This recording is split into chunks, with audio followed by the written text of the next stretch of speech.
médiévale. Et regardez ce qu'on voit à droite, à peu près à 13 heures. Vous le voyez? Oui. Qu'est-ce que c'est? C'est le Mont Ventoux, très bien. Et il a de la neige, hein, puisqu'il a neigé hier et avant-hier. Et sinon, il a de toute façon une pointe blanche comme ça, puisque après 500 mètres, à cause de la différence de température, du vent, le Mont Ventoux, hein, le vent, eh bien, il ne pousse plus rien, et donc c'est de la caillasse, c'est de la pierre éclatée. Donc, même en été, il a un aspect blanc comme ça.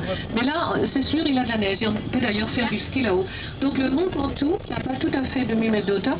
Et puis, à droite, mais bon, c'est un petit peu caché maintenant, ça va revenir, les Alpilles. Les Alpilles, le village le plus connu là-bas, ce sont les Baux de Provence, si vous avez déjà entendu. Et au pied des Alpilles, Saint-Rémy de Provence. Ça vous dit quelque chose? Saint-Rémy de Provence? Oui, les grands oui. Hein. Et là, à gauche, on longe jusqu'au... Regardez les Cévennes au fond, il y a quelques crêtes aussi avec la neige, vous voyez? Et ce qu'on longe ici, c'est le camp des Garrigues, c'est donc le camp militaire qui est sur la commune de Nîmes. Regardez d'ailleurs un avion devant, qui n'est pas d'ici, hein, il vient sûrement d'Orange lui, puisque à Orange on a la base aérienne, il y en a une autre plus au sud, c'est à Salon-de-Provence, et donc par ce temps-là, sans vent, eh bien il s'amuse bien sûr. Mais là donc c'est le camp de Garrigues d'infanterie, et puis on peut voir parfois sur la route des passages des chars. Et dans quelques instants, nous allons franchir un pont médiéval, le pont Saint-Nicolas du XIIe siècle. Eh bien, on a parlé hier un petit peu de l'eau, des inondations, du manque d'eau ici. Il y a des extrêmes, bien sûr, on en reparlera avec l'aqueduc.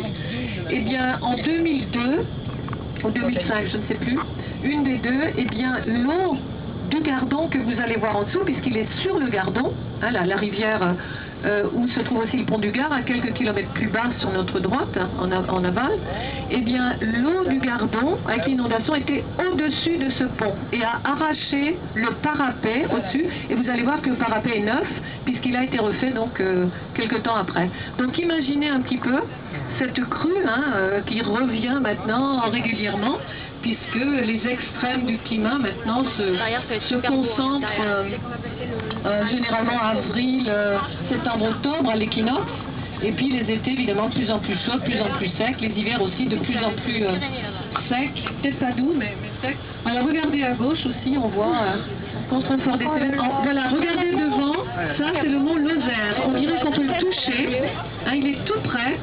Et voilà, il y a une très belle lumière, et vous voyez qu'il a de la neige, hein, évidemment ça se prolonge au-delà. Et lui aussi, il n'a pas tout à fait 2000 mètres, et l'autre sommet des Cévennes, il est plus à gauche, au-delà de la pointe là-bas que vous voyez cette dent là-bas, c'est le pic Saint-Loup, qui est au nord de Montpellier, et bien au-dessus, mais on ne le voit pas bien, c'est le mont Égual.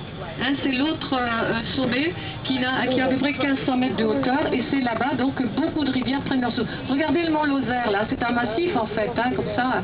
Et devant, qui est juste devant les deux pointes, ça s'appelle les Concluses de Luçan, c'est cette formation jurassique, relief karstique qu'on a aussi dans le Jura, etc. Mais ça c'est tout près de chez nous, hein, c'est au nord du Zest. Voilà, donc je vous laisse admirer tout ça, voilà la Garrigue, on va avoir quelques virages, on va passer ce pont Saint-Nicolas du 12e. Vous allez voir un reste de, oui, chapelle, monastère, hein, oui, on peut dire monastère sur le côté droit, voilà. Et on payait justement, oui, le péage à ce pont, et on reparlera aussi des péages quand on sera au pont du Gard. Et après, donc, eh bien, vous allez voir, après le passage du pont, il y aura la campagne, une voie des vignes, et vous allez voir au loin à gauche la ville d'Uzès.